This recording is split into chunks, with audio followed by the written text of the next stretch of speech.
کرتے ہوئے بالکل خاموشی سے بغور سماعت فرمائیں۔ الحمدللہ نحمده ونستعینه ونستغفره ونؤمن به ونتوکل علیہ ونعوذ باللہ من شرور انفسنا ومن سیئات اعمالنا من يهده الله فلا مضل له ومن يضلله فلا هادي له ونشهد أن لا إله إلا الله وحده لا شريك له ونشهد أن سيدنا ومولانا محمدا عبده ورسوله أما بعد فأعوذ بالله من الشيطان الرجيم بسم الله الرحمن الرحيم فمن يعمل مثقال ذرة خيرا يره ومن يعمل مثقال ذرة شرا يره آمنت بالله صدق الله العظيم وصدق رسوله النبي الأمين المبين المتين الكريم ونحن على ذلك لمن الشاهدين والشاكرين والحمد لله رب العالمين۔ شاعر ارشاد فرماتا ہے کہ محبت کی نظر اہل وفا کی شان پیدا کر، محبت کی نظر اہل وفا کی شان پیدا کر، بلندی اور پستی میں ذرا پہچان پیدا کر، بلندی اور پستی میں ذرا پہچان پیدا کر، نہ ہو ماحول سے مایوس دنیا خود بنا اپنی، نہ ہو ماحول سے مایوس دنیا خود بنا اپنی، نئی کشتی نئی آندھی نئے طوفان پیدا کر، وسعتیں دی ہیں خدا نے دامن محبوب، وسعتیں دی ہیں خدا نے دامن محبوب کو، جرم کھلتے جائیں گے آقا چھپاتے جائیں گے، جرم کھلتے جائیں گے آقا چھپاتے جائیں گے، اور ہر دور میں اٹھتے ہیں یزیدی فتنے، ہر دور میں اٹھتے ہیں یزیدی فتنے، ہر دور میں شبیر جنم لیتے ہیں، ہر دور میں شبیر جنم لیتے ہیں، قوت عشق سے ہر پست کو بالا کر دے، قوت عشق سے ہر پست کو بالا کر دے، دہر میں اسم محمد سے اجالا کر دے۔ حضرات محترم، جو میں نے قرآن مقدسہ کی آیت کریمہ تلاوت کرنے کا شرف حاصل کیا، اللہ جل مجدہ الکریم اپنے کلام مقدس میں ارشاد فرماتا ہے فَمَن يَعْمَلْ مِثْقَالَ ذَرَّةٍ خَيْرًا يَرَهُ وَمَن يَعْمَلْ مِثْقَالَ ذَرَّةٍ شَرًّا يَرَهُ۔ اے مسلمانوں، اگر تم ذرہ برابر نیکی کرو گے وہ بھی قیامت کے دن دیکھو گے۔ اے مسلمانوں، اگر تم ذرہ برابر گناہ کرو گے وہ بھی جو ہے قیامت کے دن تم دیکھو گے۔ تمہارے ذرے ذرے کا علم رب کو ہے، تم نیکی کرو گے وہ بھی تمہارے کام آئے گا، اگر برائی کرو گے تو اس کا صلہ جزا تم کو ملے گا۔ حضرات محترم، تمہارے ذرے ذرے کا علم رب کو ہے۔ حضرات محترم، ایک اپنے وقت کے بہت بڑے اللہ کے ولی ہیں، حضرت حسن بصری رضی اللہ تعالیٰ عنہ، بہت مشہور و معروف ولی کامل میں سے ہیں۔ یہ ولی کب بنے؟ پہلے بہت بڑے آدمی تھے، امیر و کبیر کے لوگوں میں شمار کیے جاتے تھے۔ ایک دن کچھ لٹانے کے لیے، کچھ خرچ کرنے کے لیے گھر سے نکلے، حسن بصری چل رہے ہیں، اور جب حسن بصری چل رہے تھے راستے میں آپ کی نظر اٹھی تو کیا دیکھا؟ ایک بڑی حسین و جمیل خوبصورت لڑکی ہے جس کے اوپر آپ کی نگاہ پڑ گئی۔ آپ نے مسلسل یعنی اس لڑکی کی طرف دیکھنے لگے، یعنی کنٹینیو دیکھتے رہے۔ اس لڑکی نے پوچھا، اس خاتون نے پوچھا، اے نوجوان آخر تو کیا دیکھ رہا ہے؟ اے نوجوان تو کیا دیکھ رہا ہے؟ حضرت حسن بصری فرماتے ہیں کہ میں تمہارے حسن کو دیکھ رہا ہوں، تمہاری آنکھیں دیکھ رہا ہوں، تمہارے جسم کو دیکھ رہا ہوں۔ اس لڑکی نے پوچھا، اے حسن بصری تمہارا یعنی تم کو میرے اندر کا کون ایسا حسن ہے جو تم کو پسند آ گیا؟ حسن بصری فرماتے ہیں، اے خاتون سن، تمہاری آنکھیں ایسی ہیں جھیل جیسی ہے، مجھ کو ایسا لگتا ہے کہ تمہارے آنکھوں میں میں جو ہے بس جاؤں اور اسے میں ڈوب جاؤں، مجھے بہت اچھی لگتی ہے تو مجھے بہت پسند آ گئی. اس نے کہا اگر میری آنکھیں آپ کو اچھی لگتی ہیں, اگر آپ کو میری آنکھیں پسند آ گئی تو خدا کی قسم میں تمہیں ضرور عطا کر دوں گی. وہ خاتون گھر گئی, اپنے خادمہ کو بلایا, لونڈی آئی, اس نے کہا تشت لے کر کے آ. وہ لونڈی اس کی نوکرانی تشت لائی, اس نے چاقو کو منگایا اور چاقو منگانے کے بعد میں اپنی آنکھوں کو نکال دیا, تشت میں رکھ دیا, کپڑا ڈال دیا, کہا لے جا حسن بصری کو دے دے. خدا کی قسم جب حسن بصری کے پاس وہ تحفہ بھیجا جس کو حسن بصری نے پسند کر لیا تھا, دیوانہ ہو گئے تھے عشق میں, یعنی مبتلا ہو گئے تھے, جب تحفہ سمجھے اس نے کہا تحفہ بھیجوں گا. اب وہ تحفہ سمجھ رہے تھے, اندر اندر بہت خوش تھے. جب تشت کو لیا ہاتھ میں, اس کے اوپر سے کپڑا ہٹایا تو اس میں آنکھیں پایا حسن بصری کے جسم سے رونگٹے کھڑے ہو گئے. دوڑے دوڑے خاتون کے دروازے پر گئے. ادھر کیا دیکھتے ہیں کہ سارے لوگ خاتون کے دروازے پر جمع ہیں, سارے لوگ گریہ وزاری کر رہے ہیں, آہو فغا کر رہے ہیں, لوگ رو رہے ہیں. حسن بصری پوچھتے ہیں آخر یہ کیا ہو گیا؟ کہا وہ خاتون انتقال کر گئی. اسی وقت خدا کی قسم حضرت حسن بصری نے سارے جرائم سے توبہ کر لیا. اپنے وقت کے بہت بڑے ولی بنے. اللہ نے سارے گناہوں کو معاف کر دیا. التائب من الذنب کمن لا ذنب له. گناہوں سے توبہ کرنے والا شخص ایسا پاک و صاف ہو جاتا ہے جیسا کہ ماں کے شکم انور سے پیدا ہوا.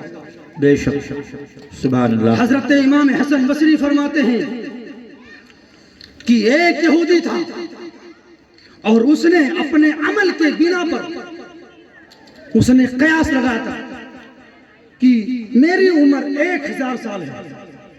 اس کی عمر 1000 سال تھی. اتنا علم تھا وہ کہ اپنی زندگی کے بارے میں وہ جانتا تھا کہ ہماری عمر کتنی ہے. تو اس کی عمر 1000 سال کی تھی, اس یہودی کی عمر 1000 برس کی تھی. اس نے کیا کہا 900 سال میں گناہ کر لوں گا, 900 سال میں گناہ کروں گا اور 100 سال جب بچیں گے تو میں توبہ کر لوں گا. اسی غفلت میں پڑا تھا وہ. 900 سال نکل گئے, اس کو توبہ کی توفیق نہیں ہوئی. اب اس نے کہا 100 سال ہے بھی, تو اس نے کہا 999 سال میں گناہ کر لوں گا. جبکہ انسان کو پتا نہیں ہے کہ کب ہماری موت آ جائے, کب ہماری روح ہمارے قبض انصری سے پرواز کر جائے. لیکن انسان گناہ پر گناہ کر رہا ہے, برائی پر برائی کر رہا ہے, چغلی پر چغلی کر رہا ہے, غیبت پر غیبت کر رہا ہے. مسلمانوں, ہمارا آپ کا یہ ٹائم وقت نہیں معلوم کب وہ موت کا فرشتہ آ جائے اور اپنے چنگل میں دبوچ لے.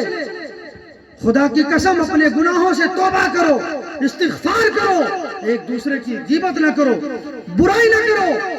جس کی عمر 1000 سال 999 سال گناہ کرتا رہا, اس نے کہا جب 1 سال بچیں گے تو میں توبہ کر لوں گا. اب جب 1 سال بچا, اس نے کہا اب میں گھیرا ہوں. شیطان نہیں موقع دیتا تھا, شیطان پڑا ہوا تھا پیچھے اس کے. اس نے کیا سوچا, اب میں 999 سال اور 11 مہینہ میں گناہ کر لوں گا. اسی طریقے سے جب 11 مہینہ پورا ہو گیا, اس نے کہا بھی میرے پاس 30 دن باقی ہے. اسی طریقے سے وقت گزرتا گیا, ٹائم نکلتا گیا, اسے توبہ کی توفیق نہ ہوئی, مر گیا. حضرت ابراہیم بن ادہم ولی ایسے نہیں بن گئے, ان کی کئی پشت جو ہے بادشاہیت چلی آئی تھی. لوگوں میں جو ہے سب سے بڑے مالدار تھے, روزانہ دربار لگتا تھا, نہ جانے کتنے فریادی آتے تھے, لوگوں کی فریادیں پوری ہوا کرتی تھی. ایک دن رات کی تاریخی ہے, حضرت ابراہیم ابن ادہم اپنے محل کے چھت کے اوپر سو رہے تھے. جب محل کے چھت کے اوپر سو رہے تھے, ایک بندہ آیا رات میں اور آپ کے چھت کے اوپر دوڑنے لگا. بادشاہ کا محل, بادشاہ کا مکان, اور پھر اس کے محل کے اوپر وہ بھی رات کی تاریخی میں بغیر اجازت انٹری کیا. انٹری کرنے کے بعد میں چھت کے اوپر دوڑ لگا رہا ہے. بادشاہ غصے میں ہوا اور جب چھت کے اوپر چڑھا تو کیا دیکھا؟ اندھیرے میں ایک شخص ہے اور وہ گھوم رہا ہے. آپ نے پوچھا اے نوجوان، یہ رات کی تاریخی بادشاہ کا مکان، بادشاہ کا محل بغیر انٹری رات کے چھت کے اوپر تو دوڑ لگا رہا ہے، گشت کر رہا ہے، یہ کیا وجہ ہے؟ کیا ماجرا ہے؟ اس نوجوان نے کہا حضور والا، میرا اونٹ کھو گیا ہے، میرا اونٹ غائب ہو گیا ہے، میں اپنا اونٹ تلاشنے کے لیے آیا ہوں. کیا کہا؟ میں اپنا اونٹ تلاشنے کے لیے آیا ہوں. بادشاہ آگ بگولا ہو گیا. ارے بیوقوف، یہ بادشاہ کا محل ہے، یہ بادشاہ کا مکان ہے، یہ جنگل دکھ رہا ہے تم کو. ارے تمہارا اونٹ اگر غائب ہو گیا تو جا جنگلوں میں ڈھونڈ، بیابان میں ڈھونڈ. اس آنے والے شخص نے کیا جواب دیا؟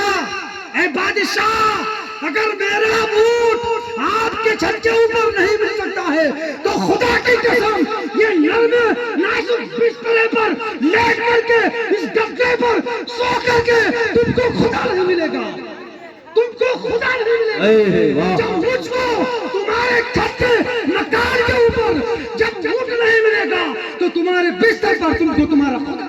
سبحان اللہ. نعرہ تکبیر، نعرہ رسالت، جشن اویس قرنی، مسلک اعلی حضرت، نعرہ تکبیر. بہت خوب. کیا فرمایا کہ جب میرا اونٹ نہیں ملے گا تو تم کو تمہارا خدا نہیں ملے گا. حضرات محترم، اسی واقعے کو بیان کر کے میں اپنی گفتگو کو سمیٹ رہا ہوں. پھر جب صبح کی سفیدی نمودار ہوتی، صبح ہوا، دربار لگا، سارے لوگ بیٹھے، ایک کے بعد دوسرے لوگ آ رہے ہیں، ایک کے بعد دیگرے، سب کا سلسلہ چالو رہا. اتنے میں ایک فقیر پھٹا پرانا لباس، پھٹا پرانا کپڑا دوڑتا ہوا، صفوں کو چیرتا ہوا اسی مجمع میں آ پہنچا.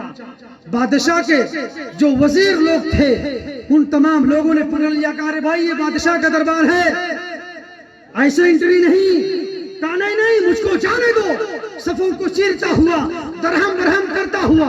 بادشاہ نے کہا اچھا بھائی اس کو آنے دو، آنے دو، بھائی آ رہا ہے تو آنے دو. جب اتنا کہا بادشاہ کے قریب پہنچا. بادشاہ نے پوچھا، ابراہیم ابن ادہم نے پوچھا، بتا بھائی کیوں تو ایسے جو پھٹے پرانے لباس میں ہانپتا دوڑتا ہوا کیوں آیا؟ آخر کیا وجہ ہے؟ اس نے کہا اے بادشاہ مجھے کرائے کا مکان چاہیے. کیا کہا؟ اے بادشاہ مجھے کرائے کا مکان چاہیے. اتنا کہا بادشاہ نے کہا یہ تمہیں کوئی سرایہ خانہ دکھ رہا ہے کیا؟ یہ بادشاہ کا مکان ہے، بادشاہ کی حویلی ہے، اور تو بادشاہ کی حویلی میں تو کرائے کا مکان تلاش کر رہا ہے؟ یہ تم کو بادشاہ کا مکان نہیں دکھ رہا ہے؟ تو اس نے کیا جواب دیا؟ اچھا یہ بتاؤ کہ تمہارے باپ سے پہلے، تم سے پہلے کون جو ہے اس کو سنبھال رہا تھا؟ کہا میرا باپ. کہا باپ کے بعد میں؟ کہا میرا دادا. کہا دادا کے بعد میں پردادا، لکڑدادا. کہا کیا ہوا؟ وہ بھی کرائے کے نہیں تھے کیا ان کی زندگی یہی تھی کہ وہ نہیں مریں گے؟ ارے بھائی ایک آیا دوسرا گیا، اس کی جگہ لے لیا، دوسرا گیا تیسرا لے لیا. تو تمہارا مکان جب اتنا کہا وہ چلا گیا. اب بادشاہ کو نیند نہیں پڑ رہی ہے، بادشاہ بے چین ہو گیا، اسی خوف میں سوچ رہا ہے. ایک دن بادشاہ شکار کرنے کے لیے جب 1 ہفتہ 10 دن کا عرصہ گزر گیا تو کچھ لوگوں نے کہا چلو حضور کو لے چلتے ہیں گھمانے کے لیے، ٹہلانے کے لیے. شکار کرنے کے لیے بادشاہ کو لے کر کے گئے. ادھر جو خادمہ تھی، جو نوکرانی تھی، جھاڑو پوچھا کرتی تھی، جھاڑو لگاتے لگاتے بادشاہ کے کمرے میں گئی اور بادشاہ کا گدا دیکھا، تکیا دیکھا، بسترا دیکھا. بڑا نرم و نازک گدا تھا، بسترا تھا. نوکرانی تھی، خادمہ تھی، گدے پہ بیٹھی، کچھ دیر کے لیے ٹیک لگائی. اچانک اس کو نیند آ گئی. کیا ہوا؟ اس خاتون کو نیند آ گئی. اس نوکر جب بادشاہ اپنے کمرے میں گھسا تو کیا دیکھا؟ ایک بادشاہ کا بسترا ہے اور اسی بادشاہ کے بسترے پر ایک حاکم کے بسترے پر ایک نوکرانی وہ بھی سو رہی ہو، جھاڑو پوچھا کرنے والی۔ بادشاہ غصے سے آگ بگولا ہو گیا، اس نے جلادوں کو حکم دیا کہ اس کے اوپر درے لگاؤ، اس کے اوپر کوڑے لگاؤ۔ خدا کی قسم جب جلادوں نے اس خاتون کے اوپر، اس نوکرانی کے اوپر درے لگانے شروع کیے تو ایک دو درے جب مارے، دو چار درے جب مارے تو کچھ دیر کے لیے وہ چیخ ماری، رونے لگی۔ پھر اب بادشاہ مار کھلواتے جا رہا ہے، اب وہ مار کھا رہی ہے، اس کے بعد میں وہ ہنسنا شروع کر دیتی ہے۔ اب رونے کے بجائے وہ نوکرانی، وہ خادمہ رونے کے بجائے ہنسنا شروع کر دیتی ہے۔ خدا کی قسم جب وہ ہنس رہی تھی، بادشاہ نے کہا ٹھہر جاؤ، ٹھہر جاؤ، یہ رونے کے بجائے ہنس کیوں رہی ہے؟ بادشاہ نے پوچھا اے خاتون تو بتا رونے کے بجائے ہنستی کیوں نہیں ہے؟ تو اس خاتون نے کیا پیارا جواب دیا، مسلمانوں سنو۔ اس نے کہا اے بادشاہ، میں اس پر